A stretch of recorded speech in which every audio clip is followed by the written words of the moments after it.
Blood on the Homestead Trail, 1862, one of the deadliest frontier crimes in American history. Before the land was claimed, before the roads were named, families vanished without a trace. This is not a legend, it's a real American crime buried by war and silence. What happened on the Homestead Trail still echoes through the soil today. Stay with us and subscribe because the truth is darker than you imagine. The wagon stood silent in the tall Kansas grass, its white canvas ripped and dark with blood. A child's shoe lay near the wheel, half buried in dirt. Flies buzzed low and heavy. There were no bodies, no horses, just deep drag marks leading toward the trees and a trail of dried red stains cutting across the dirt road known to settlers as the Homestead Trail. Then a rifle cracked from the woods. A man running back toward the wagon dropped instantly, face first, into the dust. The sound echoed once, then disappeared into the open land.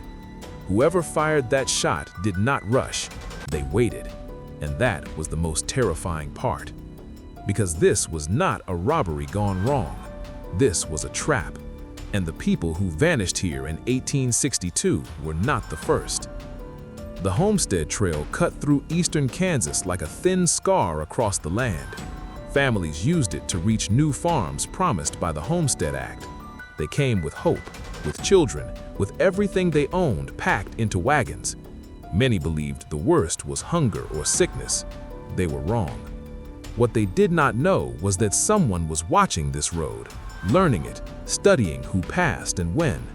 And soon, blood would soak so deep into the trail that locals would avoid it even in daylight.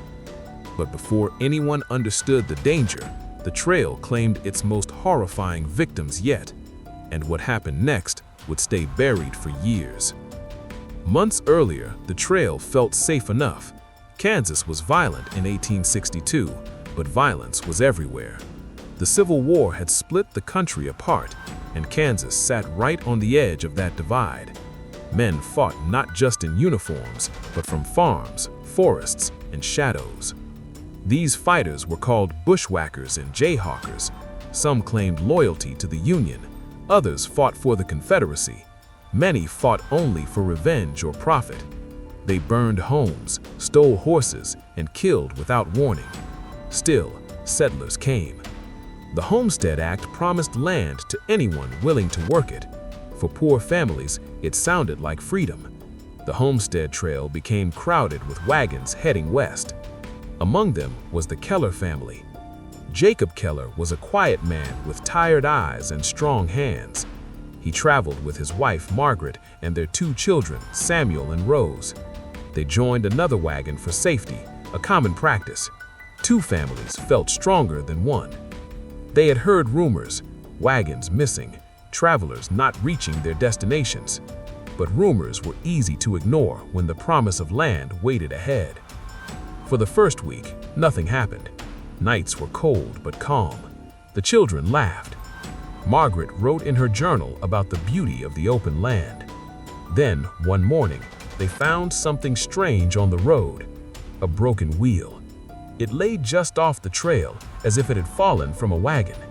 Jacob noticed the wood was fresh, too fresh. It had not been there long. They debated stopping. In the end, they moved on.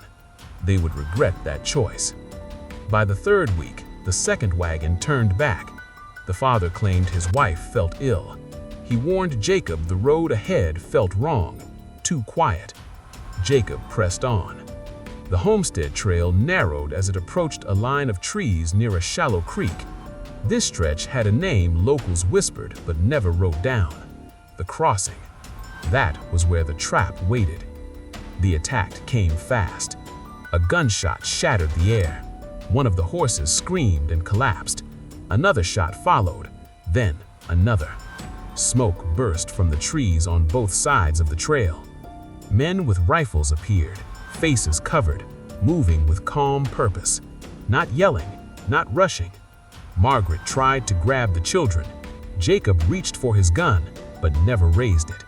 He was shot through the chest and fell from the wagon. The attackers dragged the survivors away from the road. They worked like this was routine, like they had done it before. By the time the smoke cleared, the trail was empty again. No one saw the Kellers arrive. No one saw them leave. Weeks passed, then months. Other wagons vanished too. Not always families, sometimes single men, sometimes small groups, always along the same stretch of road. The army blamed guerrilla fighters. Guerrillas blamed bandits. Bandits blamed the war. Nothing was proven. Then a hunter found something near the old creek cabin. He smelled it first. The cabin had been abandoned for years, so people thought. When the hunter pushed inside, the floor gave way. Beneath the rotting boards were bones, human bones, many of them. Some were small. The discovery shook the region. Soldiers were sent. Locals gathered. The bones were carried out and laid in rows. They counted at least 11 people. But there were signs others had been there once too. Deep cuts in the soil, burned wood, rusted metal. This was not one crime. It was a system. Someone had been using the Homestead Trail as a hunting ground. And the scariest part was this: the cabin was not empty. Fresh boot prints circled it, leading away into the trees. Whoever did this was still close, and they were watching the soldiers just like they had watched the settlers. As night fell, the men guarding the site heard movement in the woods. A twig snapped, then another. A rifle was raised, and from the darkness came a low, calm voice. "You're on the wrong road." The shot that followed ended the warning, and the truth behind the Homestead Trail killings was about to turn even darker. If you think this was the worst moment, you were wrong. Because next, the investigators would learn who was behind the ambushes and how many graves were still waiting to be found. The shot rang out so close it made the air jump. One soldier fell backward into the dirt, his rifle slipping from his hands. The woods swallowed the sound almost at once, leaving only the echo in the men's ears. Panic spread fast. Soldiers shouted, boots scraped the ground, rifles fired blindly into the trees. But whoever had spoken was already gone. By morning, the fear had settled into something colder. This was not just an old killing ground. Someone was still guarding it. Captain Eli Morton, a Union officer sent to investigate, stood over the shallow grave pit with his jaw clenched tight. He had seen war, he had seen death, but this was different. These people were not soldiers, they were families. Morton ordered the area sealed, no one in or out. The nearby creek cabin became the center of the search. Inside, they found more signs that chilled them. Rope fibers cut deep into the wooden beams, scratches along the walls, a child's wooden toy crushed under a boot heel. This place had not been used once, it had been used many times. As the soldiers searched the woods, local farmers were questioned. At first, no one said much. Kansas in 1862 was a land where speaking too freely could get you killed. But then, an old man named Thomas Reed broke. He lived 10 miles from the trail and admitted he had heard screams at night for months. Sometimes gunfire, sometimes crying. He told himself it was the war. He told himself it was none of his business. Then he said something worse. He said he had seen wagons stop at the creek on purpose. Like they were told to, Reed whispered. That changed everything. The ambushes were not random. Someone was guiding settlers into the trap.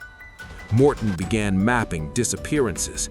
Every wagon that vanished had stopped near the same bend in the trail, the same creek, the abandoned cabin. And every time, witnesses reported seeing a friendly man riding ahead, offering help. A guide. The description was always similar. Tall, brown coat, calm voice. Union colors sometimes, Confederate others. A man who knew exactly what people wanted to hear. Then a name surfaced: William "Red" Harlan. Harlan was a former militia scout who had switched sides more than once during the border wars. He knew the land better than almost anyone. He had guided troops, settlers, even supply wagons, and he had vanished months earlier. Morton ordered a search for Harlan's last known hideouts. One patrol found a second cabin deeper in the woods. Inside were stolen supplies, women's jewelry, and burned documents. One paper survived the fire.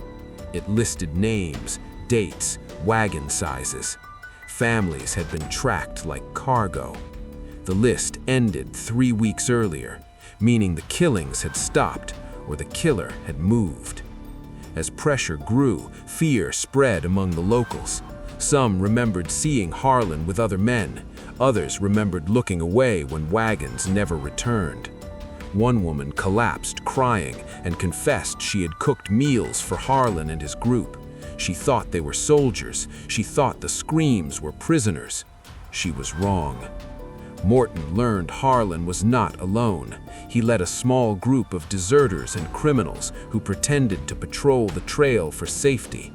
They warned settlers of danger ahead and guided them to the creek for protection. That protection was a lie. Once the wagon stopped, the attack began. Survivors were taken to the cabin. Some were killed quickly. Others were held for days. Not everyone died at once. That truth spread like poison. Soldiers tracked footprints north. They found signs of campfires used recently. Then blood, fresh blood, which meant one thing: the trail was active again. Morton pushed his men harder. They followed the tracks into a narrow ravine just before sunset. The air felt heavy, too quiet. Then came the ambush. Gunfire erupted from above. 2 soldiers fell. Others scrambled for cover. The attackers knew the terrain perfectly. Morton saw him then. A man on the ridge, brown coat, calm stance, watching the chaos below like it was planned. Red Harlan raised his rifle, not to fire, but to point, straight at Morton. Then he turned and vanished. The soldiers found another wagon hidden nearby. One woman was still alive, bound and bleeding. She whispered through cracked lips before losing consciousness. He said, "The road eats the weak." She was the last survivor anyone ever found from the Homestead Trail. By the time reinforcements arrived weeks later, Red Harlan was gone. The creek cabin was burned to the ground. Bones were scattered and destroyed. Officially, the case was closed, blamed on war chaos, no trial, no capture. But settlers avoided the Homestead Trail for years, even after the war ended. Some claimed they saw a lone rider watching the road at dusk.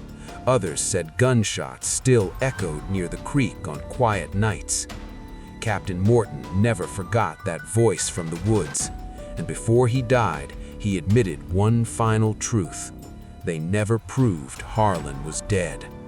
And somewhere along that trail, land deeds were never claimed, graves were never marked, and the blood beneath the soil was deeper than anyone wanted to dig. The confession began with a shaking voice in a locked room years after the guns had gone quiet. The man sat hunched forward, wrists chained to a wooden table, eyes darting every time the door creaked. He was no longer young. His hair had gone thin and gray, his hands scarred and stiff. But when he spoke the name Red Harlan, his voice dropped to a whisper, as if the man might still hear him. "I rode with him, and God help me, I helped him." His name was Jacob Miller. In 1862, he had been a desperate man. The war had taken his brothers, hunger had taken his farm. When Harlan found him near the Homestead Trail, he offered food, protection, and purpose. Miller took the offer. And that choice haunted him for the rest of his life. But before Miller's words were ever written down, the story of the Homestead Trail reached its most terrifying moment. It happened on a cold autumn evening, just days after Harlan's final attack on the soldiers' camp. A wagon approached the creek at sunset. Inside were a father, a mother, and 3 children. They'd been traveling for weeks. The youngest was sick. The mother begged to stop near water. And there he was. Red Harlan rode out of the trees like he always did, calm, friendly, smiling. He told them the trail ahead was dangerous, guerrillas, bandits. He said his men were guarding a safe place by the creek, just for the night. The father hesitated.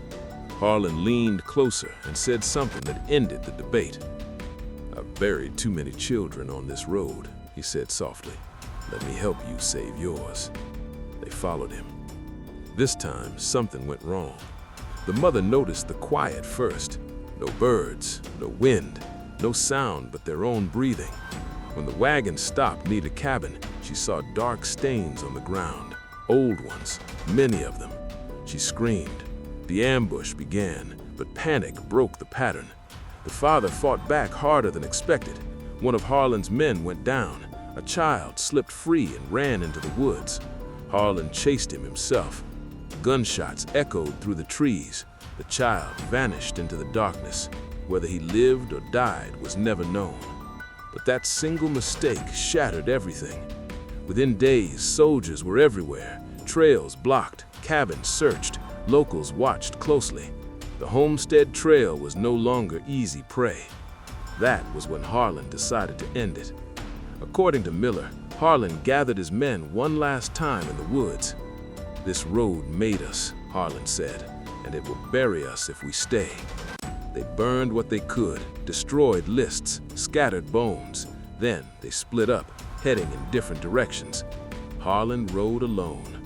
Miller never saw him again. Years passed. Kansas healed slowly. Farms rose where graves lay hidden. Children grew up playing near the creek, unaware of what rested beneath the soil. But the guilt did not fade for Miller. He tried to drink it away. He tried to pray it away. Nothing worked. So one night, after being arrested for theft in Missouri, he finally spoke. He told the sheriff everything. He described how they watched wagons from the hills, how Harlan chose victims who looked tired or afraid, how he trained his men to wait, to let hope settle in before striking. He described the cabin, the ropes, the screams, the days some captives were kept alive. When asked why Harlan did it, Miller's answer chilled everyone in the room. "He said the weak didn't deserve the land," Miller whispered. "Said the trail was testing them." The confession spread fast. Newspapers printed parts of it. Old families read it in silence. Some realized loved ones had not simply vanished, they had been hunted. Authorities searched again for Red Harlan. They found nothing. No body, no grave, no proof of death, only rumors. Some claimed he died in Texas under another name. Others swore they saw him riding west years later, older but unchanged. Captain Eli Morton read Miller's statement shortly before his own death. In his final notes, he wrote one line: "Evil does not always die. Sometimes it just learns to move." Today, the Homestead Trail no longer exists. Roads have shifted, towns have grown, but farmers still avoid one stretch of land near the old creek. They say crops grow poorly there. They say bones still surface after heavy rain. And sometimes, when the wind is right, they say you can hear wagon wheels and a calm voice offering help just ahead on the road. This was not a legend. This was not a ghost story. This was a real crime, born from war, greed, and belief that some lives mattered less than others. And the blood spilled on the Homestead Trail never truly washed away. Because the scariest part is not what Red Harlan did, it's how long he was allowed to do it, and how easily he convinced good people to follow him. If this story unsettled you, it should, because roads like this exist in every time, and sometimes the most dangerous thing you can meet is not violence, but someone who sounds helpful, calm, and certain, waiting just ahead. The rope tightened around Jacob Miller's wrists as the sheriff leaned closer, lowering his voice. "There's one thing you still haven't told us," he said. "What happened after Red Harlan rode away?" Miller closed his eyes. For a long moment, he said nothing. Then his shoulders started to shake. "Because it didn't end," he whispered. That was the part no one wanted to hear. After Harlan disappeared, the men who followed him scattered across the country. Some joined the army under new names. Some became ranch hands. Some drank themselves into early graves. And some, like Miller, tried to live normal lives while carrying memories that never slept. But the trail did not forget them. In the spring of 1866, 4 years after the last known attack, a farmer plowing land near the old creek struck something hard. He thought it was a rock. Then the dirt fell away. It was a skull. Not far from it were ribs, a jar, and a small metal button from a child's coat. The farmer ran. Word spread fast. When officials arrived, they uncovered more remains than expected, far more. The ground around the creek was layered with death, bodies buried on top of bodies, some with bullet holes, some with broken bones, some bound at the wrists, and some so small they could not belong to adults. The official count stopped at 23. Privately, some believed the number was closer to 40. Families traveled from other states to see if anything could be identified. Mothers stood silently as bones were laid out. Fathers clenched fists until knuckles turned white. Many never got answers. No names, no markers, just silence.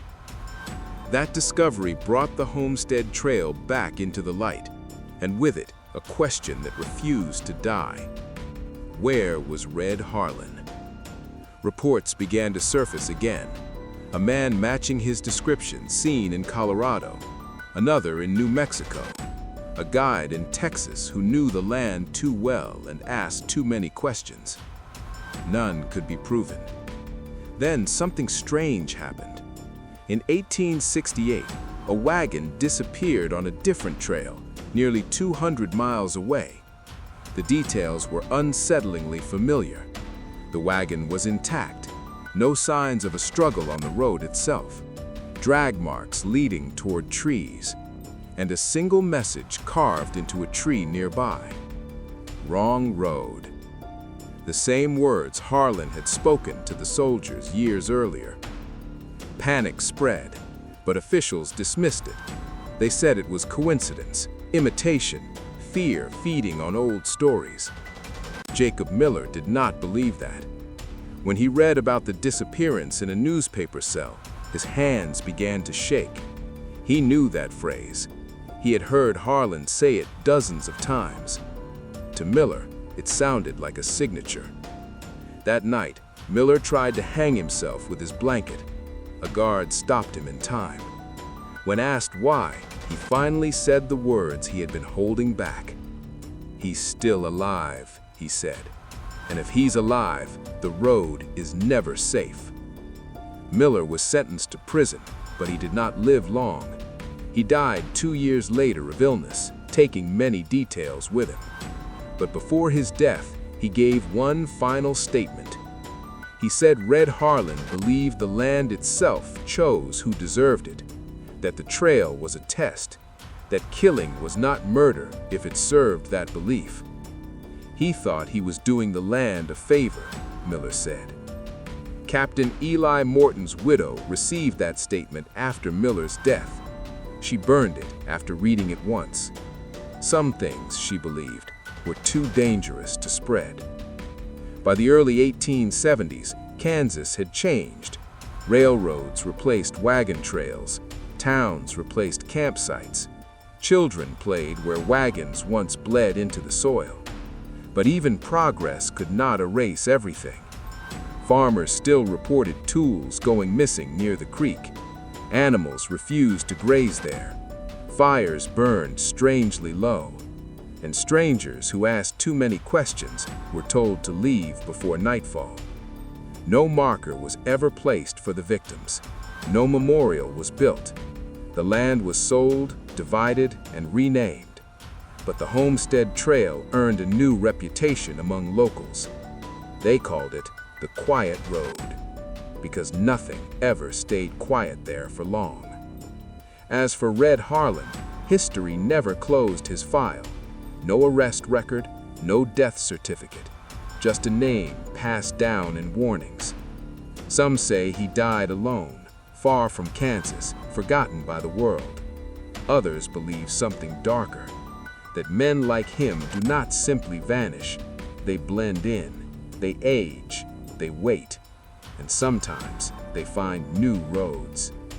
The truth is this: the Homestead Trail killings were real, the bones were real, the families were real, and the system that allowed it to happen, war, fear, silence, was real too. This was not one madman acting alone.